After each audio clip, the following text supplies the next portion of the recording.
आदाब, नमस्कार, सत श्री अकाल दोस्तों। रेडियो खुशी 90.4 एफएम पर आपका स्वागत। मैं हूं आपका डिवाइन और दिलदार आरजे गुरवेल सिंह और रेडियो खुशी 90.4 एफएम पर मेरे साथ हैं आज सरदार सुखदर्शन सिंह जी बेदी, प्रेसिडेंट पंजाबी समाज मुजफ्फरनगर उत्तर प्रदेश, x minority commission Uttar Pradesh और एक्स प्रेसिडेंट गुरुद्वारा श्री गुरु सिंह सभा उत्तर प्रदेश। तो आज हमारी सरदार सुखदर्शन सिंह जी बेदी साहब के साथ बातें चल रही हैं कि जो पंजाबी समाज, सिख समाज उत्तर प्रदेश में रह रहा है उसकी क्या क्या मुश्किलें हैं, क्योंकि पंजाबी समाज के वो प्रेसिडेंट हैं। तो आइए फिर से करते हैं उनका रेडियो खुशी पर स्वागत और उनके साथ करेंगे खूब सारी बातें। तो सरदार सुखदर्शन सिंह जी बेदी साहब, रेडियो खुशी पर आपका फिर से स्वागत जी। सत श्री अकाल सर। वाहिगुरु जी का खालसा, वाहिगुरु जी की फतेह। वाहिगुरु जी की फतेह।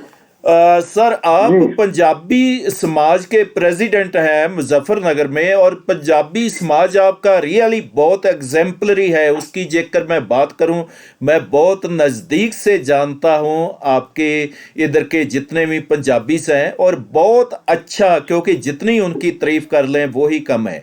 बट हम ये जानना चाहते हैं कि सिख समाज की यहाँ पे बहुत सारी मुश्किलें भी होंगी, प्रॉब्लम्स भी होंगी, जिनके लिए आप यत्नशील हैं। तो वो बताइए क्या क्या मुश्किलें हैं जिनको सॉल्व करना चाहते हैं आप। सबसे बड़ी मुश्किल हमारे पास जो सामने मेरे आई है जी, वो ये आई है कि पूरे उत्तर प्रदेश में मेरे हिसाब से लगभग 40 लाख जी सिख वोटर है, लगभग 40 लाख जी। लेकिन हमारे यहाँ का जो भारतीय जनता पार्टी का संगठन है या हमारे शासन के जो बड़े अधिकारी हैं जी, या हमारे प्रशासन लोकल के हैं, वो इस बात को नहीं मानते। उसके पीछे मैंने मुख्य कारण 2-3 मिले हैं मुझे। नंबर 1, हमारे सबसे पहले कमी हमारे सिख समाज की है जी। सिख समाज में जो ज्यादातर लोग जो गांव में रहते हैं, हाँ जी, सिख समाज के, उनके खुद तो उनके जो हेड हैं, उनके दादा हो, परदादा हो या कोई फादर हो या ताया हो, वो तो पूर्ण सिख मिल जाएंगे। लेकिन उसके बाद उनके जितने भी भाई हैं, जो भी लोग हैं, वो पूर्ण सिख नहीं है। हाँ, सिख किसी डेफिनेशन मतलब केसधारी नहीं है, वो पगड़ी नहीं पहनते। जब तक हमारी पहचान केसों से और पगड़ी से जो पहचान है, वो जब तक वो लोग इसे नहीं करेंगे तो हमें बड़ी दिक्कत है। जैसे कि एक छोटा सा उदाहरण, एक मकान में लगभग 6-8 आदमी रहते हैं, उनमें से जो जेंट्स हैं उनमें से क्या है, 1 या 2 तो पगड़ीधारी है, और जो 4 और 5 जो है वो पगड़ीधारी नहीं है, वो सिखों केसधारी भी नहीं है। ये सबसे बड़ा हमारा ड्रॉबैक ये है। एक बात। नंबर 2, तो मुझे मुश्किलात में गई। देखो जी, जैसे समय की बदलाव आया है, इस बदलाव में हमारा सिख समाज को भी वैसा बदलाव लाना चाहिए, लाए नहीं। जैसे मैं एक छोटा सा उदाहरण दूंगा कि हमारे गुरु ग्रंथ साहब जी ने तो शब्द, हमारे गुरु हैं, शब्द गुरुओं में हमारे 3 सेवाएं लिखी गई थी। जो पहले जो 3 सेवाएं वो आप सबको पता ही है कि क्या है, कि भाई पानी ढो के लाना, पंखा जलना और आटा पीसना। आज के जमाने में ये तीनों की तीनों सेवाएं खत्म हो चुकी हैं। बिजली का जमाना है, बटन दबाओ, आटा सबमर्सिबल स्टार्ट, पानी आपके पास अवेलेबल है। आप एसी या पंखे आपके गुरुद्वारों में लगे हैं, बटन दबाओ, एसी स्टार्ट। और रही पंखे की कोई जरूरत नहीं है, आटा चक्कियों से बन के आपके पास आ रहा है। ये सबसे बड़ी कमी है हमारी। नंबर 2 जो सबसे बड़ी कमी मुझे नजर आई, ये पूरे हिंदुस्तान में नजर आई है, ये मैं आपको भी बताना चाहता हूँ। आप कभी भी कहीं पर बात हो आप जरूर रखें। बिल्कुल जी।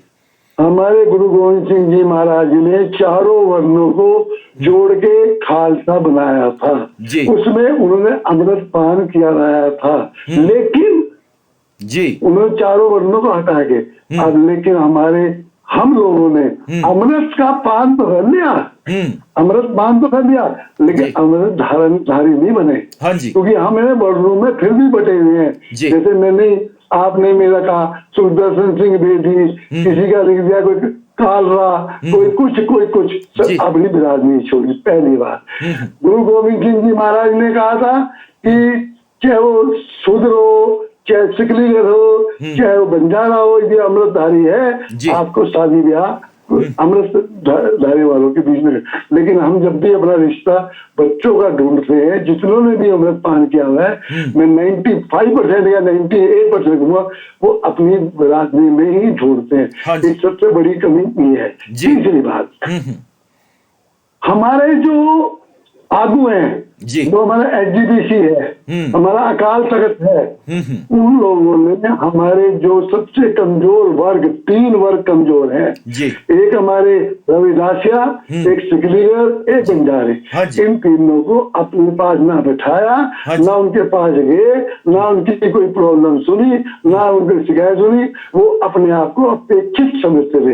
इसी कारण से वो लोग पंजाब में भी और दूसरी जगह भी वो क्रिश्चियनिटी को ग्रहण करने शुरू कर दिया, वो ईसाई बनना शुरू हो गए। ये सबसे बड़ी एक ये भी हमें एक ड्रॉबैक नजर आया, जिसके ऊपर कोई भी ध्यान हमारे सिख पंथ के आगू लोग नहीं कर रहे हैं। तो उन्हें मैंने 1-2 बार बताने की कोशिश की, जत्थेदार साहब जो भी है लखनऊ में बताने की कोशिश की थी, उनके सेक्रेटरी को बताया, लेकिन उनका कोई भी इंटरेस्ट उनका मुझे नजर नहीं आता। जी बिल्कुल बिल्कुल। तीसरी बात, हाँ जी, आज हमारे पे जो सेवाएं हैं वो 2 सेवाएं हैं कि हमें जो आर्थिक से कमजोर हैं, जो सिकलीगर हैं, जो बंजारे हैं, चाहे इसमें उत्तर प्रदेश सरकार हो, चाहे गुरुद्वारे वाले हमारे हम लोग हो, इन लोगों को उनको उनकी पढ़ाई, उनकी एजुकेशन, उनके बच्चों का ब्याह, उनकी सेवाएं करनी चाहिए। दूसरा, एक उनको हेल्थ मेडिकल एड, उनको मेडिकल एड।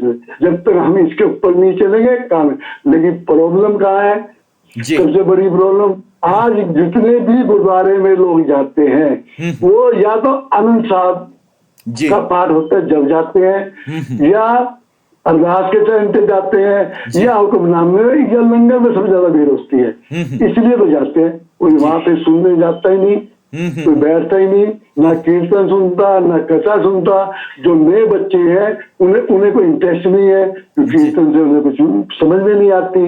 तो उनको आज के ढंग से समझाना पड़ेगा, नहीं तो हम जितने पिछड़ते जा रहे हैं उसका मुझे नहीं समझ आ रही।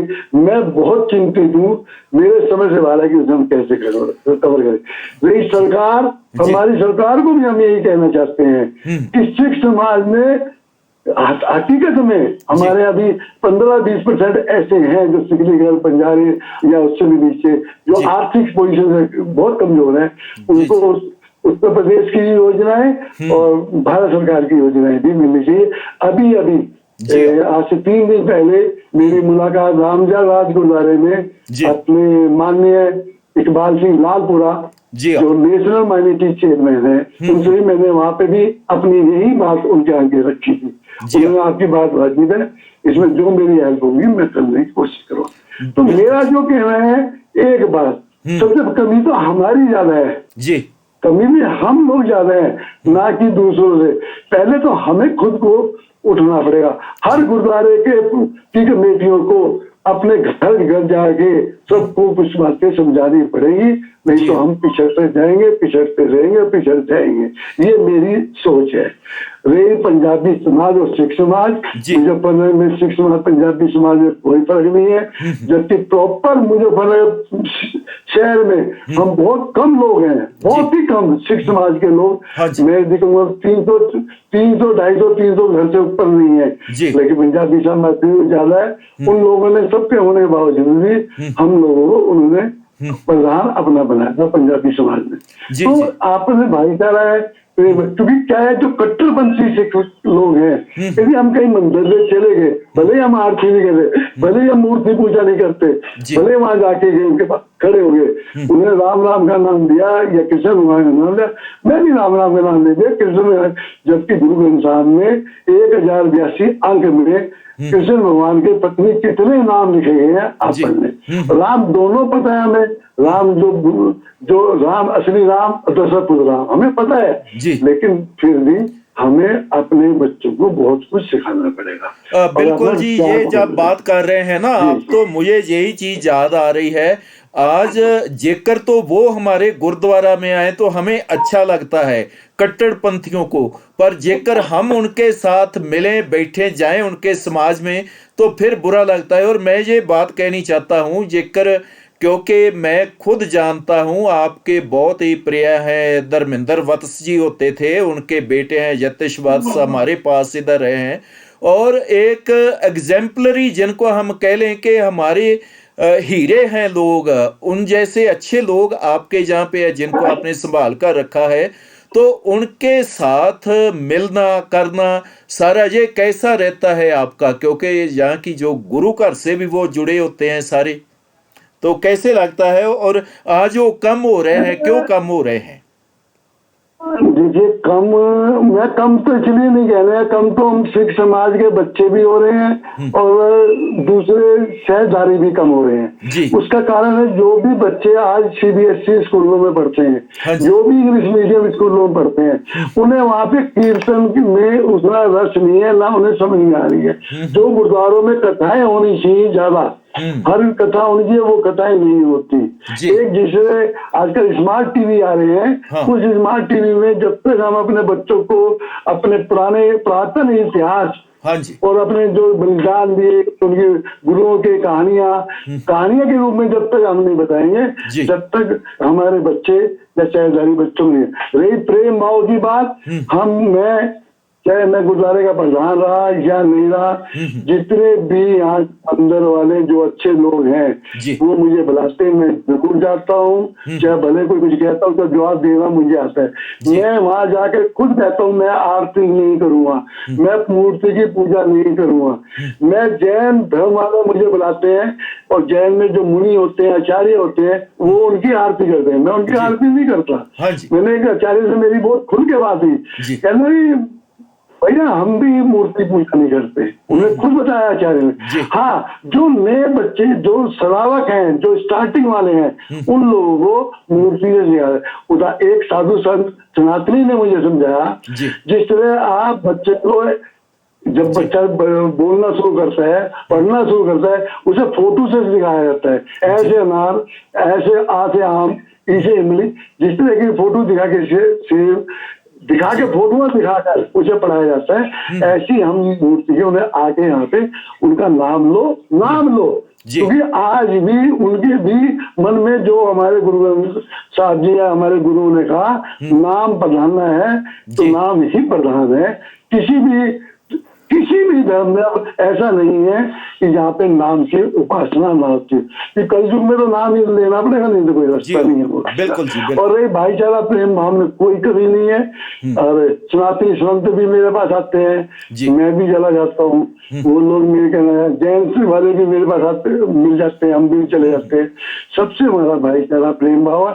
आपको एक और बताना चाहूंगा, हम मुसलमानों से भी सबसे बोलते, क्योंकि हाँ, जो मुगल शासकों ने हमारे गुरुओं पे अत्याचार किया उसकी निंदा आज भी करेंगे, आगे भी करेंगे, अखीर तक करेंगे, उनके सामने भी करेंगे।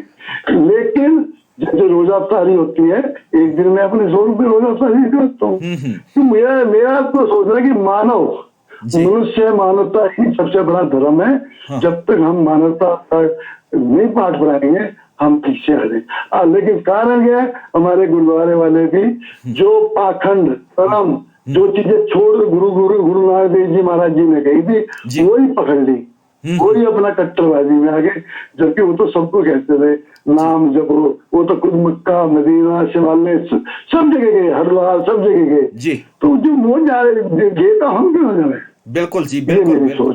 क्योंकि वो भी आपने इस बात को मैं और भी क्लियर कर देना चाहता हूं, जो गुरु साहबों पे या सिखों पे जुल्म किए वो जकरिया खान, औरंगजेब, जहांगीर ने किए। इन मुसलमानों का क्या कसूर है? उसमें कोई कसूर नहीं है। ये तो मुसलमान तब पैदा भी नहीं हुए थे, उनके जो है हम इनसे थोड़ा बदला ले सकते हैं। और जेकर वो भी बात करें तो तब जो गुरु साहब के साथ थे भाई मर्दाना जी, साईं मियां मीर जी, पीर बुद्धू शाह, वो भी तो मुसलमान थे। तो इसलिए हम ये नहीं कह सकते कि उसके बारे में इनके साथ कुछ किया जाए जे, क्योंकि हमारे जो गुरु ग्रंथ साहब हैं वो तो हमें यही सिखाते हैं, सबको मीत हम आपन कीना हम सबना के साजन, के सभी लोग हमारे मित्र हैं और हम सभी के साजन हैं। हम किसी के साथ दुश्मनी बैर रखना है जो वो नहीं चाहते। तो सर इस विषय पर हमारी बातचीत अभी और जारी रहेगी, बट उसके पहले एक छोटा सा ब्रेक ले रहे हैं, फिर दोबारा मिलते हैं रेडियो खुशी पर।